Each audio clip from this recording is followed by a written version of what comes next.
Shalom, pasteur. J'ai un dilemme. Lorsque je ne connaissais pas encore le Seigneur, j'ai eu une relation avec un homme marié.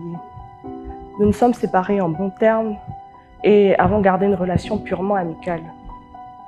Au fil du temps, j'ai rencontré un homme sérieux qui aime et craint Dieu et avec qui je me suis mariée. À ma grande surprise, en apprenant mon mariage, mon ex m'offre une maison, une chose que je demandais à Dieu depuis longtemps. Cela m'a beaucoup étonnée, d'autant plus que, après notre rupture, je ne lui ai jamais rien demandé. Mais encore, pasteur, comment aborder le sujet avec mon époux? Surtout que cela engage nos biens communs.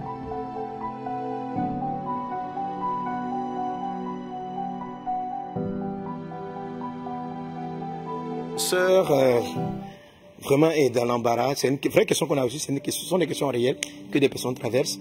Alors donc, avant de rencontrer le Seigneur, elle était avec un homme. Ils se sont séparés.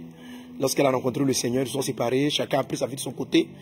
Et elle a rencontré un frère qu'elle aime. Ils sont cheminés. Bref, ils sont entrés dans le mariage. Et à la fête, à la célébration du mariage, l'ex réapparaît. Et puis il lui offre une maison. Donc c'est un cadeau troublant. C'est un cadeau troublant.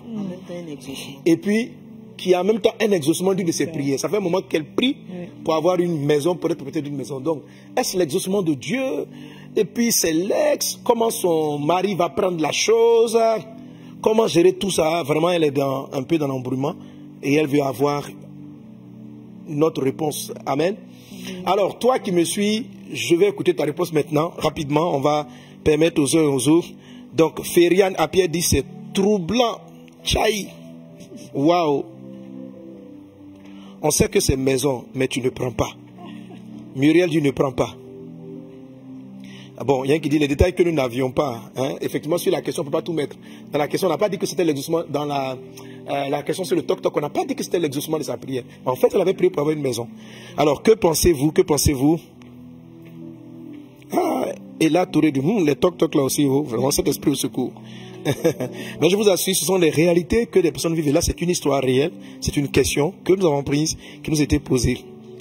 Alors, Pamela Gozo dit, ah, tu as dit quoi? J'ai rien compris, ma fille. Bleka, Trésor, Yassé, Sabine. Tu as entendu parler au B. C'est il y a Noé, il y a Johan, Jonathan, Yassé. Bon. Ah, d'accord, ok. En quoi? Elle les invite à suivre. Ah, d'accord, ok. Ok. Alors, Carmen et puis Annabelle, que pensez-vous? Que lui répondrez-vous? Bon, papa, moi, je crois que l'idée, c'est de ne rien cacher à son mari. Donc, ce serait bien qu'elle lui en parle, qu'elle parle de la relation qu'elle a eue par le passé, et puis qu'ensemble, ils apprécient. Ils apprécient. Voir s'ils gardent ou s'ils ne... Mais le don a déjà été fait. Le cadeau non, il a fait le don, il peut refuser.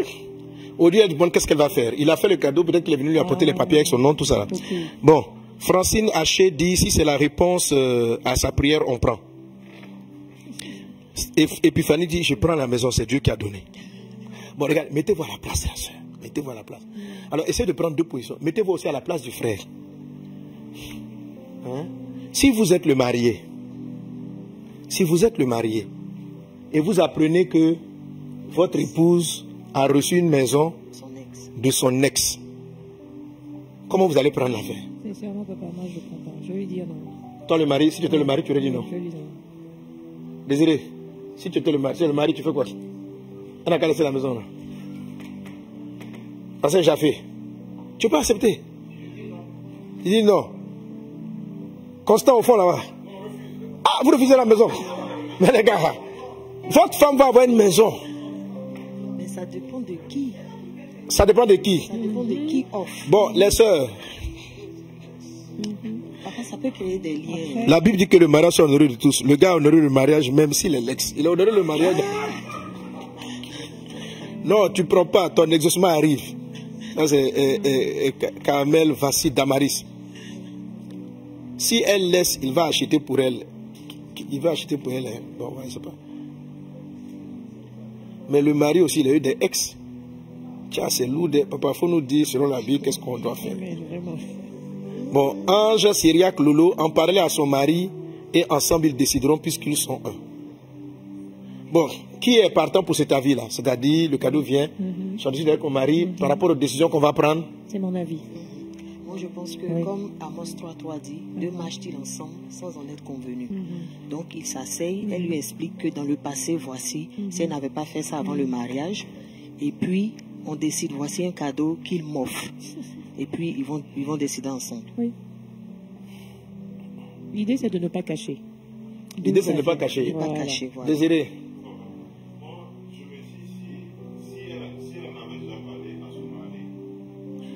Donc si le mari est d'accord, toi tu es partant. Maintenant si vous êtes les maris. Voilà.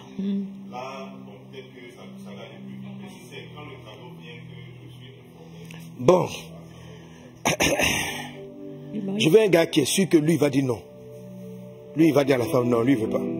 En fait toi tu vas dire non. Bon pourquoi?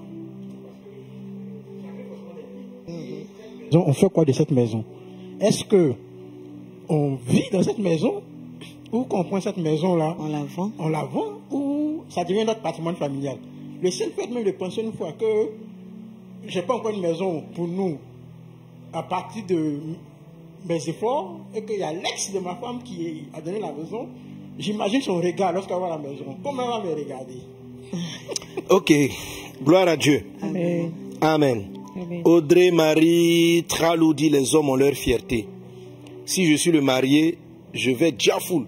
Il dit qu'ils sont toujours ensemble. Alexandre, toi aussi tu es fâché. Diafoul. Elle dit on donne un cadeau à ta femme. Elle est venue te dire, donc calme-toi. Tu fais diafoul déjà. Nous ne connaissons pas l'intention de l'ex. Adou Prévost, donc qu'est-ce qu'on fait? Nadine Iranga, ma soeur, refuse pour l'honneur de ton mari. Dieu est puissant pour vous donner le vôtre. Ayez la foi. Amen, amen, amen. Amen. Amen. Ok, j'ai d'autres réponses, je vais les lire et puis, voilà, je vais te partager, voilà. Ok. Le cadeau est lourd, hein. L'ex, oh, il veut quoi même. Oh. La sœur a débloqué un autre niveau, on dirait. Hein. C'est-à-dire, le mari dort dans la maison d'un rival. Le mieux serait d'en parler à ton mari parce que la vérité finit toujours par attraper le mensonge. Il t'a offert, vous n'êtes plus ensemble. Tu t'es marié, si oui. Garde ta maison à ton nom, vis ailleurs avec ton mari. C'est ton bien à toi. Pas de compte à rendre, c'est ta vie passée, vis ton présent. Bon, en fait, elle répond comme si le don avait précédé le mariage. Mais ce que la sœur expliquait dans sa question, c'est que c'était un cadeau du mariage. Voilà, c'est-à-dire qu'il était très conscient qu'elle était mariée et il est venu lui offrir le cadeau. Alors, qu'est-ce que je vais te dire? On va aller dans la parole de Dieu, dans le livre de Exode chapitre 23, verset 8. Exode chapitre 23, verset 8. Il est dit, tu ne recevras point de présent, car les présents aveuglent ceux qui ont les yeux ouverts et corrompent les paroles des justes. Ecclésiaste 7, 7. L'oppression rend insensé le sage et les présents corrompent le cœur. Alléluia. Amen. Alors, ma fille, ma réponse, elle est très simple. Non. Tout simplement. Amen. C'est très simple. Non. Non, non. S'il voulait honorer ton mariage, s'il avait vraiment une maison à t'offrir et qu'il était conscient de ton mariage, c'est pas toi qui l'aurais offert, c'est plutôt à ton mari qui l'aurait donné la maison. Alors, s'il vient te donner à toi une maison, c'est un présent.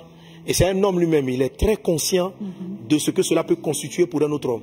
Hein? Ça veut dire, donc, qu'en le faisant, il est très fort probable que ses intentions ne soient pas pures. Il est très fort probable que ses intentions ne soient pas pures. Donc, même si, je veux dire, un homme sensé, correct, sérieux, c'est que quand j'offre une maison, c'est à un couple ou c'est au chef de famille, n'est-ce pas? Voilà. Donc, si je viens, sachant le lien qu'il y avait avec moi, j'offre un cadeau, c'est que c'est un présent qui cache derrière un esprit de corruption de cœur. Donc l'accepter, même si ton mari m'aime parce qu'il est tellement dans le besoin, parce qu'on peut trouver un mari qui est vraiment lui-même aussi, il a la recherche, il dit ma femme, prenons. Mais je t'assure que dans son esprit, il y aura quelque chose qui va souiller sa conscience. Et quelle que soit la façon dont il sera dans la maison, il y aura un petit malaise constamment. La Bible dit que tu ne recevras point de présent, car les présents aveuglent ceux qui ont le cœur ouvert. C'est-à-dire que lorsque ton cœur est ouvert, tes yeux sont dans l'analyse, un présent, c'est-à-dire que peut t'aveugler et puis peut corrompre ton cœur. Et tu vas te rendre compte que quelques années après, dès qu'il va survenir un problème dans ton foyer, des disputes, ça arrive à tout moment. Je t'assure que ce présent-là va incliner. Aujourd'hui, là, ton mariage est tout frais, il est tout truc, il est tout paiement, il est tout bien, tout beau. Donc, tu ne vois pas comment l'ex va revenir dans ton cœur. Mais, justement, une maison, ce n'est pas un cadeau qui disparaît comme ça. Ce n'est pas... C'est un présent qui est présent. Voilà, c'est un présent qui est présent. Donc, tu sais que tu es à la maison. Même si tu mets un locataire là-dedans, chaque fois que tu pars, tu es conscient qu'il est là. Et donc, pour moi, c'est un présent qui a pour but de t'acheter, d'acheter ton cœur, d'acheter ton âme. Et à terme, c'est une bombe à retardement. Il faut t'en débarrasser, il faut lui dire carrément non. Tu ne comprends pas pourquoi il vient t'amener le jour de ton mariage. C'est un envoûtement ou quoi? C'est quoi son projet? Tu vois? Et pour qu'elle attende le jour de ton mariage pour venir te donner ce cadeau-là. S'il voulait te donner un cadeau, avant même, s'il t'aimait, il dit bon, voilà, même avant tes fiançailles, il aurait pu te donner, mais il attend le jour du mariage pour t'offrir ça en cadeau de mariage. Non, c'est sûr que c'est une maison même qui a un esprit de sorcellerie derrière ça. Ou bien vous n'êtes pas d'accord. Bon, quand même. Le jour du mariage, tu vas offrir un cadeau de ce genre. C'est pas simple. C'est pas simple. Donc voilà, c'est un présent qui corrompt le cœur. Alors pour toi directement, je réponds que non, tu ne prends pas ce type de cadeau. Ne prenez pas. Il y a déjà des cadeaux qui vont corrompre votre cœur. Il faut faire très attention. Quand les ex viennent vous offrir des voitures, tu es marié, tu as ton mari, et le monsieur apparaît en train de prier, gêné pour avoir une voiture, et puis c'est ton ex qui apparaît. C'est un cadeau d'abord du diable. Donc il faut refuser avant que ton vrai cadeau n'arrive. Okay? Donc n'oublie pas que Satan vous propose souvent une solution à ce que vous attendiez. Sarah elle-même, elle est venue proposer à Abraham d'avoir l'enfant de la promesse très tôt. Mais Abraham a aujourd'hui des problèmes. Donc il a eu un enfant, mais ce n'était pas l'enfant selon le plan de Dieu. Tu es en train de demander une maison, Satan peut te proposer une maison qui n'est pas dans le plan de Dieu et qui va plus te créer des problèmes que ne va faire du bien à ta vie. Si tu prends cette maison, je t'assure, tu as envoyé un palabre à retardement dans ton foyer. Que Dieu te bénisse abondamment. Alors je prie donc pour chacun de faire attention à tout ce à quoi vous êtes liés émotionnellement. Faites attention au présent. Il y a des présents pour lesquels la Bible dit il faut savoir dire non. Il faut savoir dire non. Amen. Et ceux-là, en l'occurrence, il faut savoir dire non. Que Dieu vous bénisse abondamment. Alléluia. Je prie que ceux et celles qui sont confrontés à des situations pareilles puissent trouver des réponses. Que Dieu vous bénisse abondamment. Amen. Alléluia. Amen. Brinda so katali andala dabros.